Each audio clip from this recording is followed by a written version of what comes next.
Voilà, parfaite introduction à cette après-midi verte qu'on vous propose donc cet après-midi aux tribunes de la presse. Je ne sais pas si vous êtes tenté par les salades urbaines danoises. Moi, ça m'a un peu...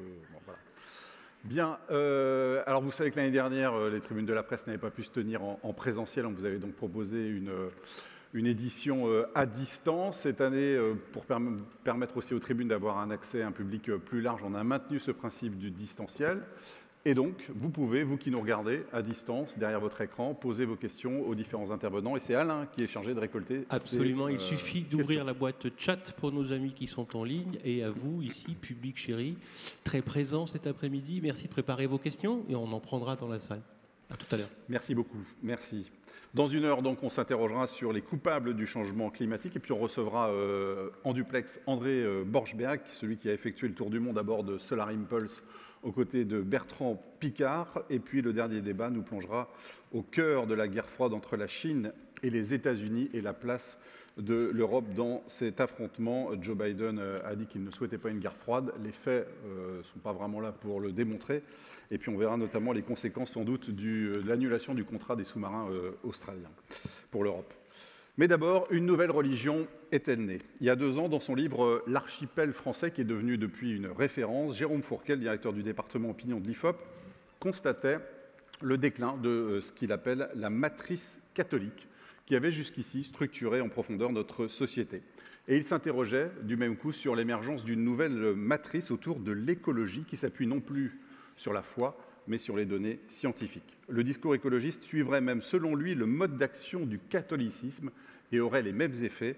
Voici ce qu'il dit: seul le discours religieux était jusqu'ici capable d'avoir un impact sur les comportements quotidiens, notamment sur l'alimentation. Et on pourrait même d'ailleurs ajouter que les références mobilisées par l'écologisme sont aussi parfois teintées de catholicisme.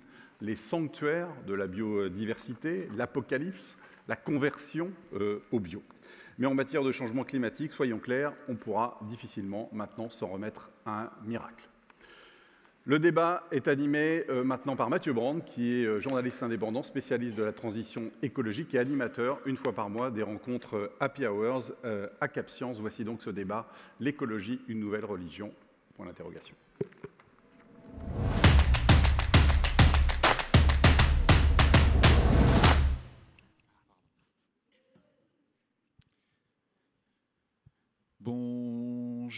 Bonjour à toutes et tous. Merci beaucoup d'être venus aussi nombreuses et nombreux à cette rencontre en notre compagnie pour cette petite heure ensemble.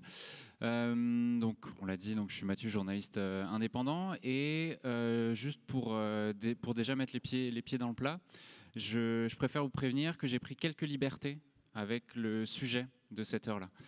Donc, il ne sera pas forcément question de savoir si l'écologie est ou sera une nouvelle religion, mais plutôt de partir d'un postulat que l'écologie est un impératif aujourd'hui. L'écologie est un impératif, et une fois qu'on a dit ça, la question c'est comment. Comment mettre en place ce qu'on appelle une transition, comment mettre en place une rupture écologique, on l'appelle comme on veut, mais en tout cas, voilà, on a cette situation-là. Comment? Ça va être la question de cette heure-là. Pourquoi j'ai préféré déplacer un petit peu le débat là-dessus? Parce que je me suis dit qu'avec la richesse des intervenantes et intervenants qu'on a et que j'ai à mes côtés, ça aurait été dommage de ne pas poser la question de la vision et des mesures qu'on pourra mettre en place dans la prochaine décennie pour lutter contre le réchauffement climatique, l'érosion, voire la disparition de la biodiversité dans certaines régions, l'appauvrissement des sols, l'acidification des océans, etc., etc. Parce que cette situation-là, de plus en plus, on la connaît. Et on la connaît de plus en plus finement, notamment grâce au rapport du GIEC, le dernier, qui est sorti en juillet ou en août, pardon, je me souviens plus, en tout cas cet été. La situation globale, on la connaît. Mais une fois qu'on rentre un petit peu plus dans les détails, notamment, il y a un terme qui aujourd'hui fait de plus en plus débat, c'est de réduire notre niveau de vie. Qu'est-ce que ça veut dire, réduire notre niveau de vie? Qu'est-ce qu'on met derrière? Une des clés peut-être que ça peut servir aussi, et ça servira notre débat, un référentiel, notamment grâce au travail des scientifiques durant les accords de Paris, enfin l'accord de Paris pardon, qui a eu lieu en 2015, c'était de dire que pour respecter l'accord de Paris, donc qui nous sommes de rester sous les 1,5 degrés d'ici à la fin du siècle, il faudrait, nous, Françaises, Français, occidentaux, qu'on soit à 1,6 tonnes d'équivalent CO2 par personne et par an. 1,6 tonnes par personne et par an. Aujourd'hui, à combien on est ? On est à environ 11. On est environ à 11 tonnes en moyenne, un Français, une Française par an. Donc toute la question, ça va être, pour baisser notre fameux niveau de vie, comment on passe des 11 au 1,6. Et c'est ce postulat-là, en tout cas, qu'on va tenter humblement, à laquelle on va tenter de répondre humblement dans cette heure-là, ou en tout cas, on espère apporter des éléments de réponse. Et pour apporter ces éléments de réponse, on a la chance d'avoir Sandrine Rousseau. Bonjour. Bonjour. Bonjour Sandrine. Donc je rappelle, vous êtes vice... Allez-y.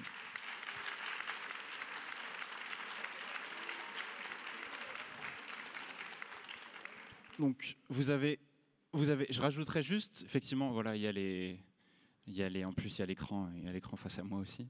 Il y a les descriptifs. Je rajouterais juste pour Sandrine Rousseau que vous êtes également vice-présidente de l'Université de Lille et économiste.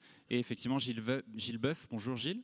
Bonjour. Hop, pour les personnes qui ne connaîtraient pas votre visage. Donc biologiste et ancien président du Muséum national d'histoire naturelle et plein de choses encore sur le sujet du climat. Et enfin Marc Fontcave, bonjour. Merci d'être là. Bonjour. Chimiste, enseignant au Collège de France, et vous êtes aussi l'auteur dernièrement d'un livre, peut-être juste en quelques mots, qui s'appelle « Halte au catastrophisme », c'est ça ? Il a 2 titres. Hein. Il s'appelle « Halte au catastrophisme, les vérités de la transition énergétique ». Bon. Voilà, le débat est lancé. Sandrine, je vais commencer par vous donc, sur cette question-là. On l'a vu notamment dernièrement avec votre candidature à la primaire. Vous souhaitez sortir du modèle productiviste actuel.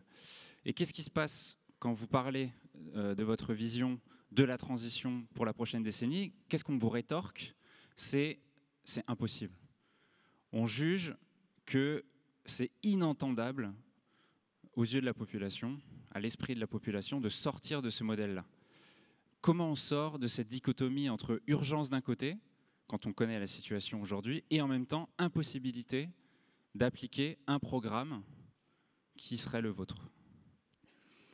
Alors, on ne m'a pas tellement dit c'est impossible. Et à la limite, j'aurais préféré qu'on me dise c'est impossible. Ce qu'on m'a dit et ce qu'on m'a renvoyé dans le débat politique et public et médiatique, c'est elle est folle. Et ce n'est pas la même chose, en fait. Mais non, ce n'est pas la même chose.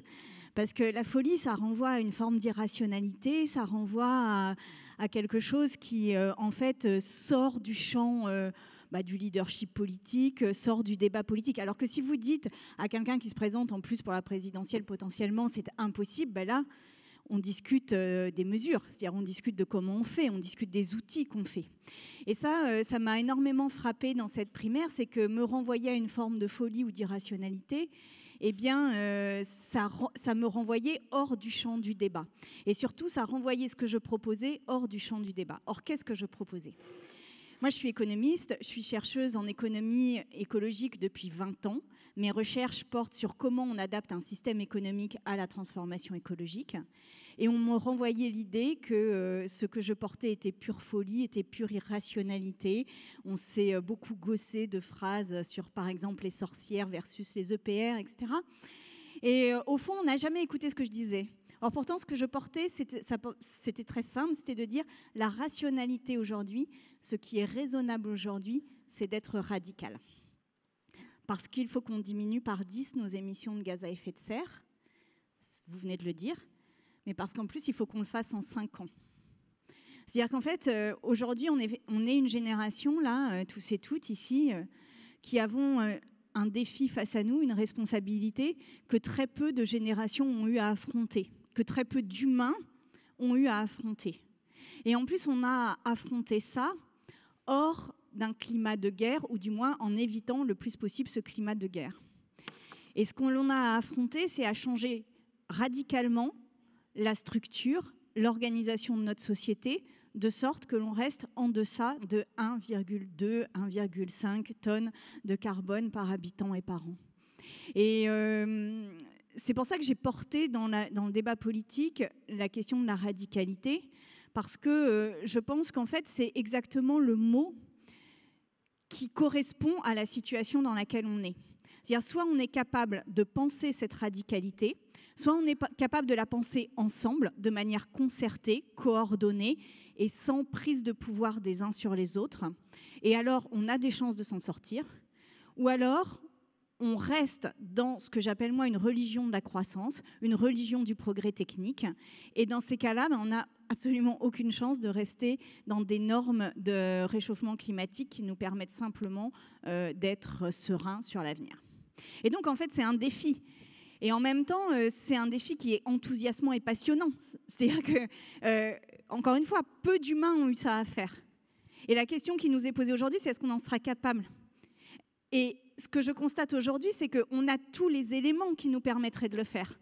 C'est-à-dire qu'on a le niveau technologique, évidemment, qui nous permet de le faire. On a les organisations sociales, on a la structure sociale, on a l'intelligence qui nous permet de le faire. On a tout pour le faire. On a les connaissances qui nous permettent de le faire. On a tout.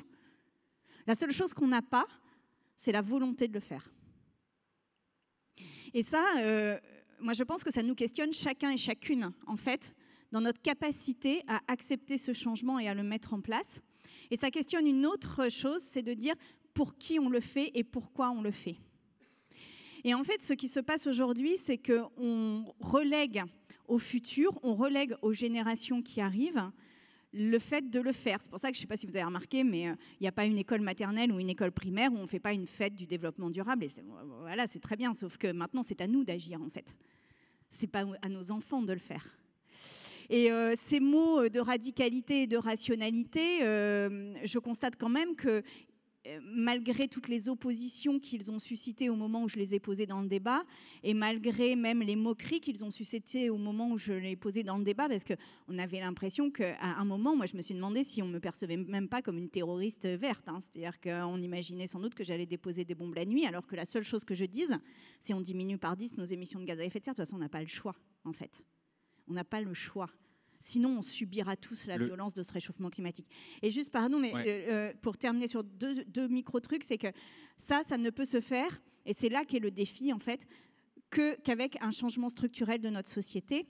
Et ça ne peut se faire aussi qu'en plaçant des mots dans un débat politique, et en plaçant de nouveaux concepts, et en allant bousculer ce qui est une forme de pensée unique aujourd'hui. Et cette pensée unique, c'est le déni de la gravité du réchauffement climatique. Je vous le dis ici, et vous le savez sans doute pour une grande part d'entre vous, aujourd'hui, on ne peut pas vivre sans vers de terre et sans plancton.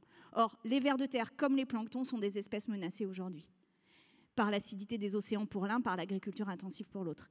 Et donc, on ne peut pas vivre sans eux. Donc, à un moment, on peut négocier avec des agriculteurs, on peut négocier avec des pêcheurs, on peut indemniser tous ces gens-là. On ne peut pas travailler, on ne peut pas négocier avec des vers de terre. Donc, la question, c'est comment on fait en sorte que les vers de terre soient les animaux, finalement, presque les plus importants sur Terre. Comment on fait ça? Comment on les remet au centre de nos politiques publiques? Eh bien, c'est la question que je posais et que je vais continuer à poser dans le débat politique. Merci. Une autre introduction. Merci.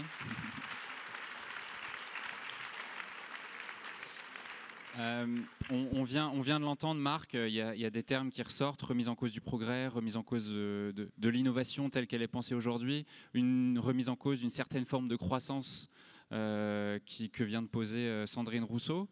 Est-ce que je me trompe si je dis que vous êtes un peu à l'opposé, en tout cas dans un terme plus politique, quand je vous lis, vous pointez qu'il faut davantage de recherche, davantage d'innovation, que c'est avec ces deux champs-là qu'on s'en sortira? Est-ce que vous entendez ce que vient de dire Sandrine Rousseau sur le besoin peut-être de réduire, de ralentir, de se rapprocher de la nature? Ou est-ce que c'est quelque chose que vous n'entendez pas aujourd'hui?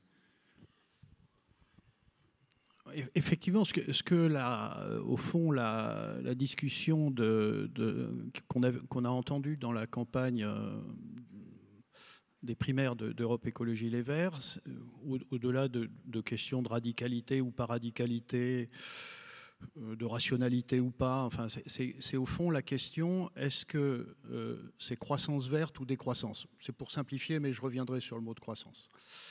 Je crois que c'est quand même c'est là qu'est la vraie question, et c'est là que le débat doit s'installer, et évidemment, vous comprendrez que je suis plutôt sur une position d'explorer les possibilités d'une croissance verte plutôt que celle de la décroissance. Alors, il y a quand même plusieurs choses que je voudrais dire avant de répondre si on peut le faire ou pas. La première chose, c'est que s'il s'agit de parler d'une politique de décroissance à l'échelle de la France seule, ça n'a strictement aucun sens. C'est un problème mondial. Vous savez, on sait tous avec les travaux du GIEC que le réchauffement climatique, c'est dû à cette accumulation de CO2 dans l'atmosphère. Donc c'est le stock qu'il y a dans l'atmosphère de 3300 gigatonnes.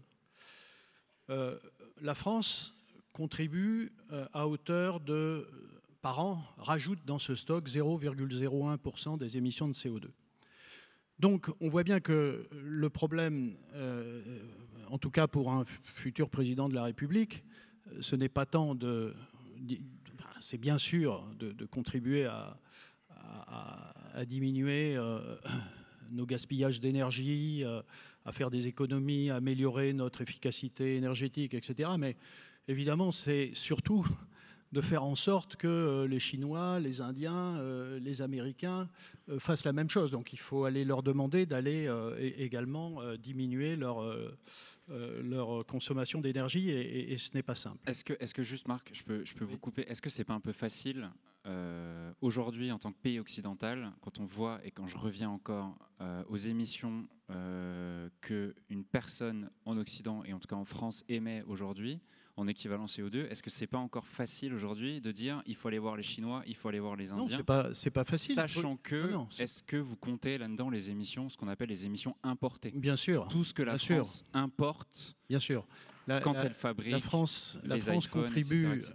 La France contribue à 0,8% des émissions de CO2 mondiales pour ce qui est la part territoriale et pour 1% à peu près pour ce qui est de la part exogène. Effectivement, nous émettons du CO2 par le biais des consommations que nous faisons de produits qui sont produits ailleurs et qui émettent du CO2. Mais non, ce n'est pas facile. C'est une information importante parce que quand vous dites qu'il faut qu'on descende à 1,6 tonnes de CO2, mais même si nous descendions seuls, j'ai dit une politique seule de la France, si nous descendions même à zéro, ça n'aurait strictement aucun impact. Et je sais très bien que quand je dis ça, je suis attaqué sur le fait que j'aurais l'impression de dire que nous n'aurions rien à faire dans la lutte mondiale contre le réchauffement climatique, mais ce n'est pas du tout ce que je dis.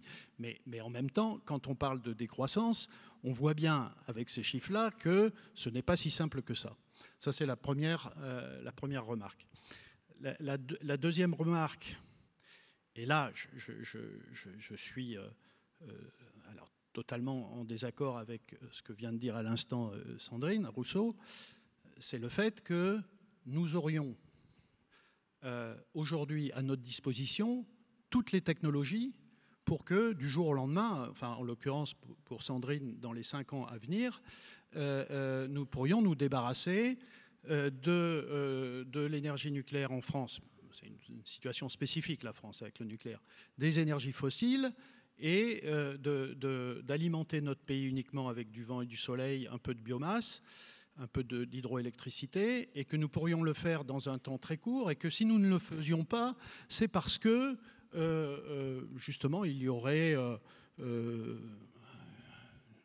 un tas de lobbies, de forces obscures qui s'opposeraient à cela. Donc moi je dis que ce n'est pas vrai et qu'on ne peut pas, c'est mon analyse de la situation, on ne peut pas dire ça aux gens, on ne peut pas dire ça aux citoyens, leur faire croire qu'en effet tout est à notre disposition et qu'on peut faire ça. Enfin voilà, il n'y a qu'à, faut que ça ne marche pas parce qu'il y a tout un tas de contraintes techniques, scientifiques qu'on n'a pas encore résolues. et sur lequel il faut travailler pour, en effet, contribuer à la décarbonation, à l'amélioration de l'efficacité énergétique. Et c'est la question des technologies du stockage d'énergie, parce qu'avec les énergies intermittentes, on aura besoin de stockage d'énergie. C'est la question des technologies de capture du CO2, c'est les questions de la révolution de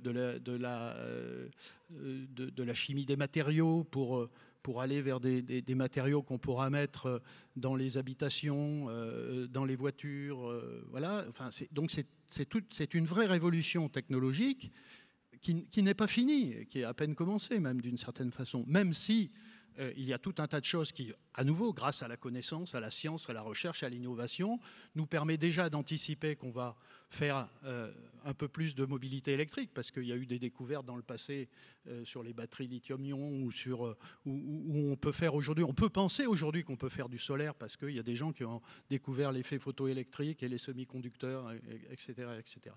Donc non, ce n'est pas vrai que tout est à notre disposition et que ce n'est qu'un problème de volonté, politique. Alors peut-être la volonté politique n'est pas assez forte, mais ce n'est pas que ça.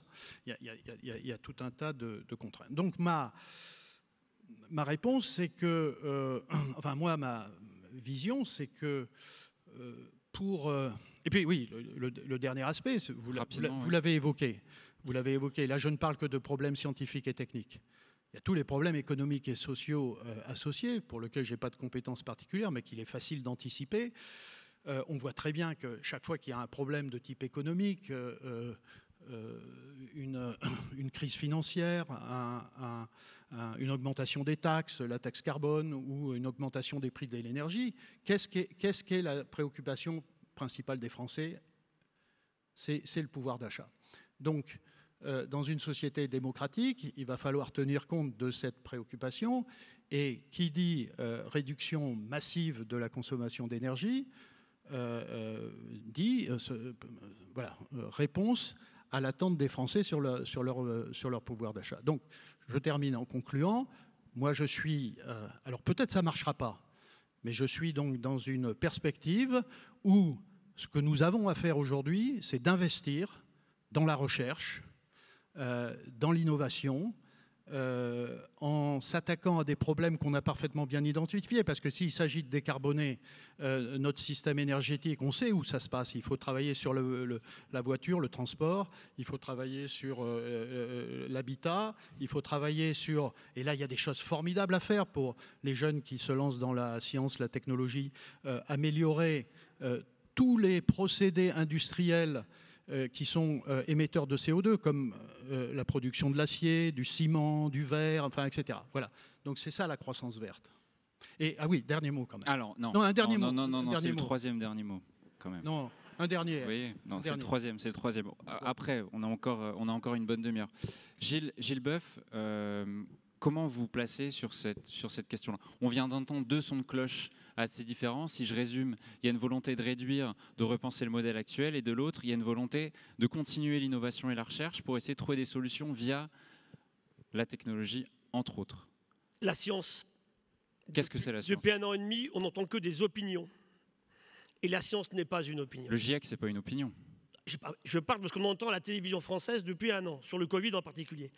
Ça veut dire que si on ne revient pas à la vraie science... Étienne Klein, qu'on aime beaucoup, disait, en fait, on a confondu la science en marche et la science établie. C'est là qu'on s'est planté. Votre micro. Oui, sur les traitements anti-Covid, par exemple. Alors, pour revenir au débat général, je suis allé au ministère, moi j'ai passé 2 ans, au moment de la COP21, avec un triple but. Faire parler au niveau du climat de l'océan. Il n'y a pas des océans, arrêtons. Il y a un seul océan. À 400 mètres de fond, où qu'on soit, il y a 11 millimoles de potassium. Il y a 460 millimoles de sodium. C'est le même océan partout. Il y a une infinité de mers, mais un seul océan. C'est très important sur le climat. 20 COP sans parler d'océan, c'est de la folie. Donc là, la science n'a pas fait son boulot à l'époque.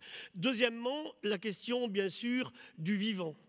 Qu'est-ce qu'on s'en fiche que le climat change sur la Terre s'il n'y a pas de vie sur la Terre? Et avec la vie, les humains et les activités économiques qu'on évoque ici. On l'avait oublié. Et troisièmement, les femmes. Le rôle des femmes dans la perception de ces questions-là et dans la résolution. Et quand j'étais au ministère, je me suis battu pour que le terme écologie disparaisse de l'intitulé du ministère. Pour 2 raisons. l'écologie, pour moi, c'est une science et ce n'est pas autre chose que cela. Je fais une grosse différence entre l'écologie et l'écologisme. Ce n'est pas du tout la même chose. Ça veut dire aujourd'hui que pourquoi il y aurait un ministère de l'écologie et il y aurait un ministère de la physique ou des mathématiques. Et le deuxième aspect, c'est que dans l'esprit des Français, un ministère de l'écologie, c'est un ministère de l'écologisme et des écolos. C'est pas ça. Et donc, on était revenu à un ministère de l'environnement, de l'énergie et de la mer. Et quand Nicolas Hulot revient, évidemment, il est écologiste, hein, et il relance le débat. Ministère de la transition écologique et solidaire. Une anecdote, d'ailleurs, quand le Premier ministre présente Nicolas Hulot... Et après, vous répondrez à ma question. C'était le 10... Ouais, je le tiens à dire, c'est important qu'on ait ces effets-là. Le 10 juillet 2017, le Premier ministre fait un lapsus monstrueux. Il dit « Monsieur Nicolas Hulot, ministre de la transition écologique et solidaire ». Voilà. Et ça, je l'ai vécu. Hein. Donc, c'est pour vous dire que la question est très simple. Pour moi, d'abord, le mot décroissance, moi, ça ne m'intéresse pas. Parce que la croissance, telle qu'elle est calculée, pour moi, elle est stupide aujourd'hui. Ça ne m'intéresse pas. Une croissance calculée sur le PIB, ça ne m'intéresse pas. La croissance, elle n'est pas là. Je suis biologiste. Je fais de la biologie du développement. La croissance, c'est comment on part d'une cellule unie d'un ovocyte féminin avec un spermatozoïde masculin et qu'un être vivant se développe. C'est ça, en fait. Hein. Donc, ça veut dire qu'il faut qu'on ait des critères différents de calcul de cette croissance. Alors, au niveau énergétique, pour moi, je suis un biologiste. La biologie, c'est toujours du mix. Alors, moi, c'est le tout ceci, tout cela, ça ne m'intéresse pas non plus. Ça sera un mélange de tout cela. En tenant compte de tout ce qui a été dit là, ici, hein, vous savez, sur le nucléaire. Quand j'organise au muséum l'exposition sur l'homme de Néandertal, je mets perfidement dans un coin d'une vitrine du musée de l'homme. Si Néandertal avait inventé l'énergie nucléaire, on serait encore emmerdé par ses déchets. Voilà. Donc ça, il faut bien le dire, partout. Donc comment est-ce qu'à chaque fois, d'un type d'énergie, je ne suis pas pour tout électrique non plus, hein, absolument pas. Je suis entièrement d'accord avec ce qu'a dit Marc. Hein, il faut qu'on s'adresse à différentes choses. Et on ne s'arrête pas pour réfléchir. Hein. On part tout de go, on arrête le gasoil pour prendre autre chose. Comment est-ce qu'aujourd'hui on est capable de prendre ça avec de la mesure? Notre principal ennemi, c'est la démesure. Est-ce que justement...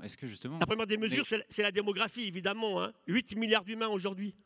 Ouais, là, vous partez dans tous les... Là, mais je suis comme ça. Il y a trop de sujets, là. Donc, ça veut dire, pour répondre à la question, je suis complètement intermédiaire. Ça veut dire que quel type d'énergie on va développer. Et surtout, moi, je suis beaucoup plus intéressé par le vivant que par l'énergie. Ça veut dire qu'aujourd'hui, on a parlé 8 fois plus du climat depuis 20 ans que du vivant. Donc, il faut parler autant du vivant que du changement climatique. Et c'est ce qu'on a décidé à l'UICN il y a 15 jours. Vivant, climat, même combat. Donc, aujourd'hui, associons les deux. L'étude du changement climatique, de son accélération, c'est ça qui se passe aujourd'hui, et deuxièmement, de l'effondrement du vivant, c'est tout. On reviendra sur la question du vivant. Sandrine Rousseau, vous vouliez réagir, je pense, à ce qu'a dit...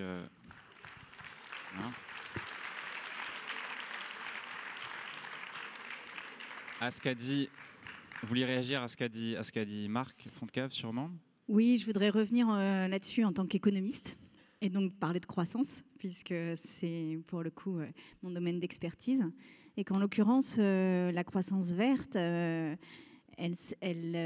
achoppe sur deux choses. La première, c'est qu'elle part d'un postulat qui est que plus on aura de croissance, plus on trouvera les progrès technologiques qui nous permettront d'infléchir nos émissions de gaz à effet de serre. Ça, c'est issu d'une courbe qui s'appelle la courbe de Kuznets environnementale. C'est une courbe qui ne s'est jamais vérifiée. Jamais. C'est-à-dire qu'il n'y a jamais eu, on n'a aucun exemple aujourd'hui de découplage sérieux des émissions de gaz à effet de serre et de la croissance et du niveau de PIB. On a éventuellement un décalage entre les deux, mais qui ne permet pas un découplage massif, notamment en raison du deuxième obstacle, qui est l'effet rebond. C'est-à-dire qu'aujourd'hui, un des problèmes que l'on a en économie, c'est qu'on ne sait pas dépasser ce qu'on appelle l'effet rebond. C'est-à-dire qu'en fait, plus vous faites de l'efficacité énergétique, et ça s'est vu par exemple, je ne sais pas si vous vous souvenez, sur les bonus-malus sur les voitures. C'est-à-dire qu'on a mis des bonus sur les petites voitures qui consommaient moins d'essence et on a mis des malus sur les grosses voitures en disant comme ça, on va réorienter le marché, donc c'est la croissance, et on réoriente le marché vers des plus petites voitures et on émet moins de gaz à effet de serre. Et en effet, on a réorienté le marché vers les petites voitures, c'est indéniable. Sauf qu'en fait, l'effet d'aubaine et l'effet d'économie étaient tels que les gens ont acheté plus de petites voitures qu'ils n'en auraient acheté sans les mesures. Et au final, si vous regardez les émissions de gaz à effet de serre et la consommation d'essence de ces voitures après les mesures et avant les mesures, eh bien on a consommé beaucoup plus d'essence avec ces mesures-là que sans les mesures. C'est-à-dire qu'en fait, si on continuait la courbe avant le bonus-malus, on émettait moins d'essence. Donc c'est en cela que la croissance est une forme de religion. C'est-à-dire que c'est en cela qu'on n'arrive pas à penser autrement qu'à travers un PIB. Or, le PIB, aujourd'hui, si vous détruisez l'environnement, votre PIB augmente. Si vous faites des marées noires, c'est toujours évidemment l'exemple que l'on prend. Si vous employez des gens pour nettoyer, si vous employez des médecins pour faire des visites médicales pour les personnes, etc., tout cela crée de la croissance. Aujourd'hui, la croissance n'a pas de sens. La croissance économique telle qu'elle est mesurée, le PIB, n'a pas de sens. Et c'est en cela que c'est une croyance, c'est en cela que c'est une religion. Et c'est en cela qu'il nous faut changer de modèle radicalement pour changer même la manière dont on pense notre développement et dont on pense notre bien-être.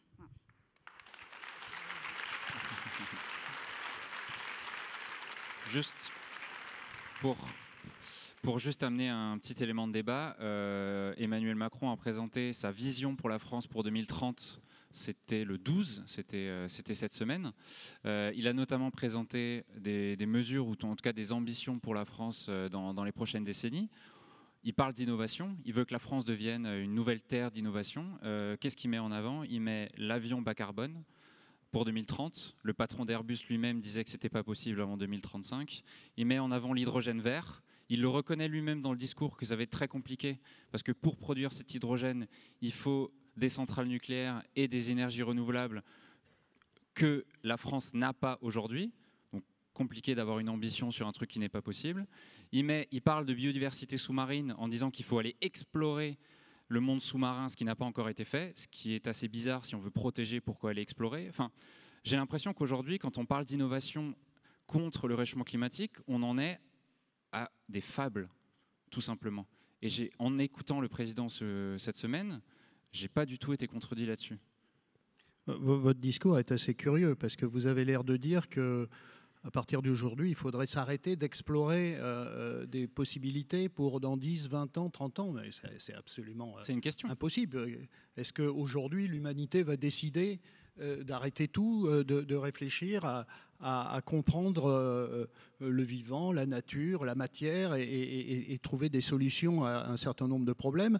Parce que, en effet, c'est d'ailleurs ce que j'ai dit, en effet, il y a un certain nombre de problèmes qui ne seront pas résolus en 1 an, 2 ans, 3 ans. Alors, d'accord, vous allez me dire, si c'est la fin du monde dans 3 ans, de toute façon, en effet, c'est pas ce que j'ai dit. Ne parlons plus de ça. Mais c'est pas ce que j'ai dit. Oui, moi, je revendique des gouvernements qui proposent à l'homme et à la femme de continuer à chercher, à trouver des solutions à des problèmes, à comprendre. Et donc, oui, je demande à ce qu'on investisse dans la recherche, dans l'innovation, y compris sur des sujets difficiles dont on aura les solutions peut-être. Parce que peut-être jamais, mais on aura peut-être des solutions dans 15 ans, 20 ans, 30 ans. Voilà, donc ça, c'est une première chose. Mais évidemment, il ne faut pas que ce débat non plus nous ramène sur cette notion que le mot croissance serait un gros mot. Alors, il y a une sorte de facilité à limiter la croissance en la définissant par le PIB. En effet, je pense qu'on est tous d'accord pour dire que ce n'est pas aujourd'hui le paramètre le plus pertinent. Et d'ailleurs, ce n'est pas nouveau. Sandrine Rousseau en a beaucoup parlé pendant sa campagne, mais et je crois d'autres candidates, comme Delphine Batho, mais ça fait très longtemps que les économistes, en effet, disent qu'il faudrait trouver d'autres éléments, d'autres paramètres pour définir le bonheur humain, etc., et que ce n'est pas qu'une histoire de PIB. Là-dessus, on est d'accord. Bon, donc on est d'accord, mais c'est pas pour autant que c'est pas parce qu'on associe PIB qui est pas très bon à croissance qu'il faut mettre le bébé et l'eau du bain à la poubelle. Parce qu'il y a aussi derrière le mot croissance des notions de croissance de productivité, par exemple. Qu'est-ce que c'est? Il me semblerait que pour les écolos, ça devrait être intéressant, cette possibilité de faire autant, ou peut-être plus, mais sûrement pas plus pour eux, mais autant avec moins. Donc c'est quelque chose d'important. Donc la croissance associée à un certain nombre de paramètres ne doit pas être pris comme un gros mot, comme la croissance de l'emploi. Il y a sur la planète des tas de gens qui n'ont pas d'emploi et il faut leur fournir de l'emploi. Bon, voilà. Donc le mot de croissance n'est pas à rejeter définitivement parce que tout d'un coup, en 4 ans, on fait croire d'ailleurs aux gens que le 1,5 degré, on va y arriver alors qu'on n'y arrivera pas. Bien sûr, on est déjà plus chaud, on reviendra là-dessus. Mais... Non, mais juste, on est déjà à 1,1 degré depuis la période pré-industrielle, aujourd'hui en 2021. Juste, mais pour recentrer la question, quand vous dites, enfin, les mots, si on s'arrête aux mots que vous prononcez, on y arrivera peut-être dans 10, 15, 20, 30 ans. Aujourd'hui, qu'est-ce qu'on nous dit? C'est que c'est dans la décennie dans laquelle on est rentré l'année dernière que tout se joue. Est-ce qu'il n'y a pas un problème là entre l'incertitude des innovations? Je prends des exemples parce que c'est les exemples dont a parlé le président Macron cette semaine, qui sont peut-être caricaturaux, pas que, mais est-ce qu'il n'y a pas un problème là en termes de timing? Est-ce que si on avait été dans les années 80, là, on aurait été très bien, mais en 2021. Vous m'opposez le fait que dans 10 ans, il y aura tout un tas de problèmes technologiques qu'on n'aura pas résolus, malgré l'effort de tout un tas de gens, y compris mes jeunes chercheurs, doctorants et post-doctorants dans mon laboratoire, qui s'occupent de problèmes de stockage des énergies renouvelables. Je vous oppose aussi que le projet qu'on nous présente de décroissance massive, de diminution de 50% de l'économie d'énergie, on n'y arrivera pas non plus dans 10 ans. Et vous l'avez d'ailleurs dans votre introduction dit plus ou moins en disant que finalement c'est presque impossible. Donc dans tous les cas, je suis malheureusement dans la perspective que les 1,5 degrés, on n'y arrivera pas, qu'il fera en effet plus chaud, mais que nous devons continuer à être tous mobilisés pour, et là je vais dans le sens de Sandrine Rousseau, de faire des économies d'énergie, de limiter des usages émetteurs de CO2 qui ne sont pas nécessaires, mais en même temps, oui, d'investir sur le stockage des énergies renouvelables, sur la capture du CO2, sur les nouveaux matériaux, je l'ai dit, et y compris sur l'hydrogène vert, même si, en effet, c'est hyper compliqué. Et l'avion vert, c'est aussi hyper compliqué. Mais voilà, la recherche, c'est ça, hein, c'est pas le résultat acquis sûr, mais il faut quand même qu'on cherche, qu'on comprenne et qu'on trouve des solutions. Voilà. Le vaccin ARN... il existe depuis 30 ans. Il existe depuis 60 ans, depuis qu'on a découvert l'ARN. Sauf que si en 1960 à peu près, où les Français d'ailleurs jouaient un grand rôle dans la biologie moléculaire, ouais. Si on avait en 1970 ou 80 dit il faut que dans 3 ans on ait un vaccin ARN, évidemment on serait dans la même situation qu'aujourd'hui, c'est-à-dire que je répondrais non, c'est pas possible, parce qu'il y a eu des innovations considérables d'ailleurs où la chimie a joué un grand rôle entre 1960 et 2020 pour faire le vaccin ARN. C'est comme ça. Sauf qu'il n'y avait peut-être pas d'intérêt particulier qui primait sur la santé, comme il y a des intérêts particuliers qui priment sur l'écologie, pour avancer aussi rapidement. Je pourrais y répondre si vous voulez. Monsieur Gilles Boeuf, sur qu'est-ce que nous disent aujourd'hui les scientifiques aussi, c'est réduire, réduire, réduire. C'est un des termes qui revient de plus en plus. De plus en plus de scientifiques sortent de leur gond pour dire maintenant ça suffit, il faut réduire. Comment vous placez en tant que scientifique? Vous êtes dans, même si vous n'aimez pas le terme écologie, peut-être que vous êtes dans l'écologisme, pour reprendre votre terme. Je suis un écologiste, un écologue, voilà. Pas un écologiste. Comment vous réagissez face à ces scientifiques? Écoutez, Nicolas Hulot me demande il y a 4 ans de prendre la présidence du comité environnement des assises du transport aérien. Bon, alors on regarde les avions, ils font de moins en moins de bruit, c'est super important pour les riverains, ils consomment de moins en moins de kérosène, ils font de moins en moins de particules fines, ils émettent de moins en moins de CO2. J'étais avec Hervé Le Treut, un climatologue. Tous les deux, on applaudit. Mais on double le trafic pour 2030. C'est là que je ne suis pas d'accord. Effet rebond. Ça, c'est pas possible. Et ce qu'a dit Sandrine m'a absolument pas choqué tout à l'heure. Et je suis d'accord aussi avec Marc. Sans recherche scientifique, ça ne marchera pas. Mais je répète, une vraie recherche scientifique. Hein. Là, depuis 1 an, on nous bassine des tas de trucs qui ne sont pas de la science. Et je serai à l'Académie de médecine lundi prochain, Marc, au Collège de France, où on a une journée de colloque, déconfiance dans la science. Et cette déconfiance, je la comprends, moi, comme déconfiance dans le monde politique. Hein. Quand un monde politique vous dit le 20 mars 2020, le masque ne sert à rien, et que maintenant on vous engueuler aux gamins de 3 ans alors que ce n'est pas une maladie pédiatrique, on peut se poser des questions. Donc il y a bien de la politique derrière tout ça. Donc je dirais simplement que pour un scientifique comme nous, il est important de la maintenir. Alors après, je vais revenir à Edgar Morin, vous savez que c'est quand même mon père spirituel. Edgar disait, le problème n'est pas la frénésie scientifique ou technologique, il est l'usage que l'on en fait. Et on revient à ce qu'on discute depuis tout à l'heure. Là, je suis d'accord avec tous les deux, ça paraît curieux. De la science, oui, bien sûr. Par exemple, sur le CO2, pour moi, c'est clair qu'aujourd'hui, la priorité, c'est, oui, moins émettre, mais surtout commencer à enlever celui qu'on a émis. Hein. Ça, c'est absolument fondamental. Et puis de reprendre dans les critères de croissance, si vous voulez absolument ce terme, que moi, je l'utilise que dans un sens biologique, moi, le terme croissance, pas pour le reste, et bien, c'est de se dire effectivement qu'aujourd'hui, plus de sobriété, c'est clair. Hein. On peut faire des tas de choses qui nous permettent de consommer beaucoup moins que ce qu'on fait. Et puis, deuxièmement, bien sûr, je vous le dis, commencer à retirer ce qu'on a émis. Je vais revenir à ce que la France décide il y a 35 ans. La France décide d'un programme énergie renouvelable. On confie ça à 2 organismes, Institut français du pétrole et Commissariat à l'énergie atomique. De qui on se fout? Voilà. C'était la politique à l'époque. Et c'est les mêmes qui ont voulu faire croire que le césium de Tchernobyl s'est arrêté à nos frontières. Donc on a besoin absolument de la science. Et là, on a de bons scientifiques qui savent faire ça. Marc travaille sur des sujets absolument superbes sur la photosynthèse artificielle. Et puis aussi des citoyens. Parce que sans le monde citoyen, ça ne marche pas. Donc il nous faut un système avec des ONG, avec des citoyens, avec des scientifiques.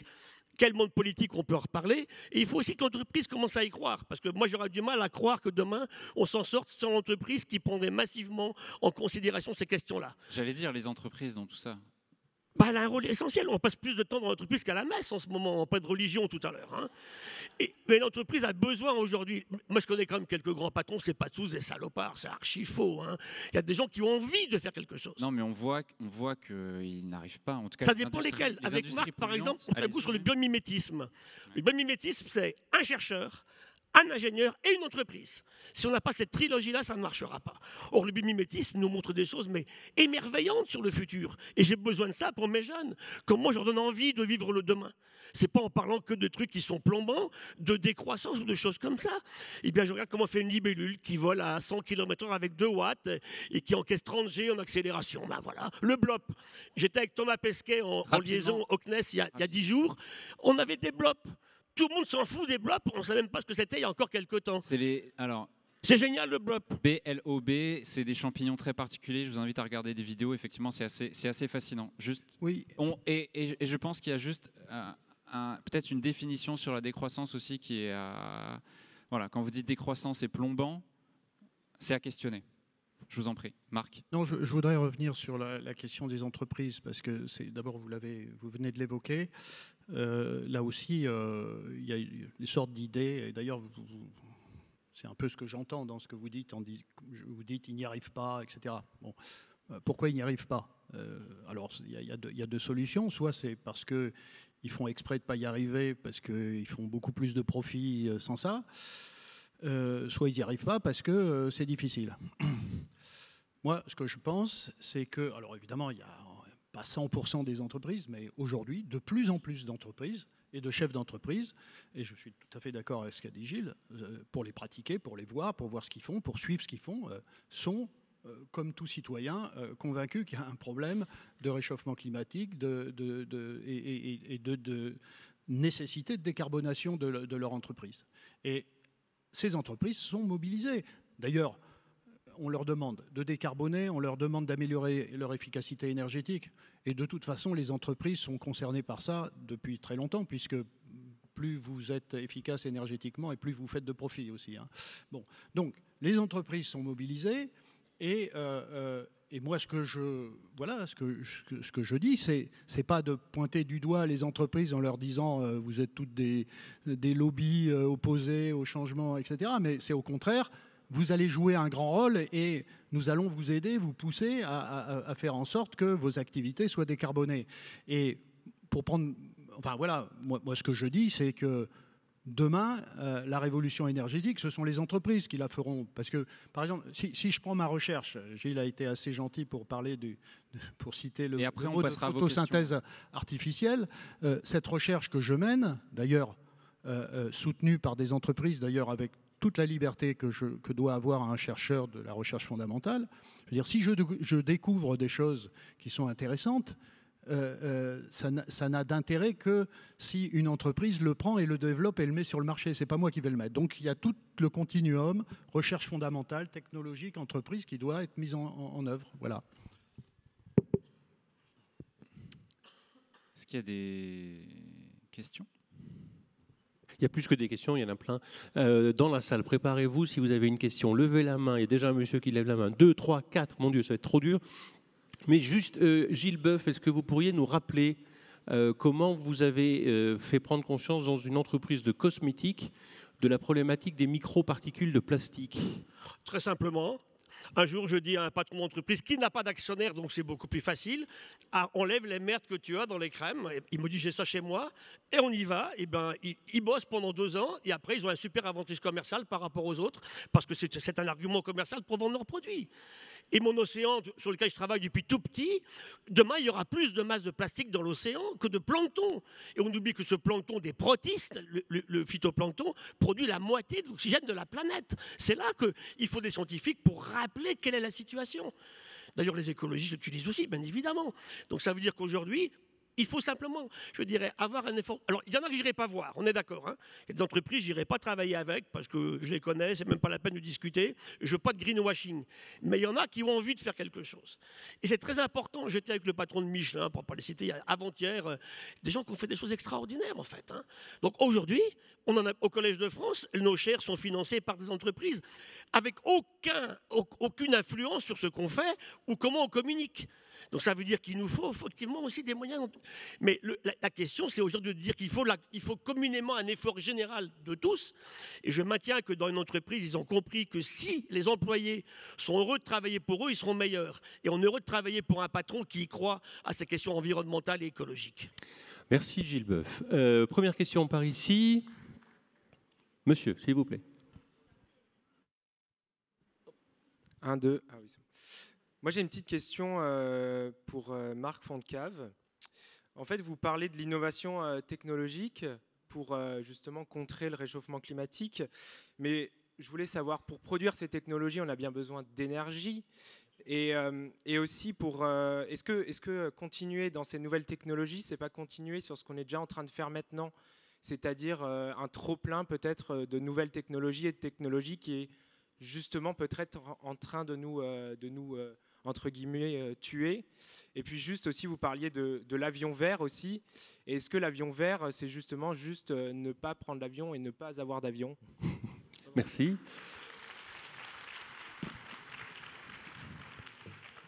D'abord, la première chose, c'est qu'effectivement, toute activité humaine a besoin d'énergie. Nous ne sommes rien sans énergie. Il n'y a pas de croissance ou de décroissance sans énergie. Donc ça, c'est la première chose. Et en effet, dès que vous produisez quelque chose, il faut de l'énergie. Alors bien sûr, hein, si votre perspective, c'est de retrouver une situation dans laquelle il n'y a plus aucune consommation d'énergie, vous imaginez ce que c'est que cette vie-là. Donc vous êtes autorisé à envisager pour vous-même et peut-être pour les autres une telle vie. Mais moi, je ne me place pas dans cette perspective. Oui, je me place pas dans cette perspective. Donc, effectivement, vous avez raison. Chaque fois que vous faites une recherche, que vous anticipez un développement technologique, en effet, il faut que vous fassiez l'analyse de ce qu'on appelle le cycle de vie, c'est-à-dire l'ensemble des choses. C'est-à-dire que lorsque vous remplacez un procédé, je prends n'importe quoi, le procédé de production de l'acier, hein, parce que je pense que pour un certain temps, on aura besoin d'acier. En effet, ça demande de la recherche, ça demande de nouvelles technologies, de nouveaux procédés. Et en effet, pour remplacer l'ancien procédé par le nouveau, il faut que vous analysiez, bien sûr, que c'est moins carboné, que c'est moins émetteur de CO2 et que c'est moins consommateur d'énergie.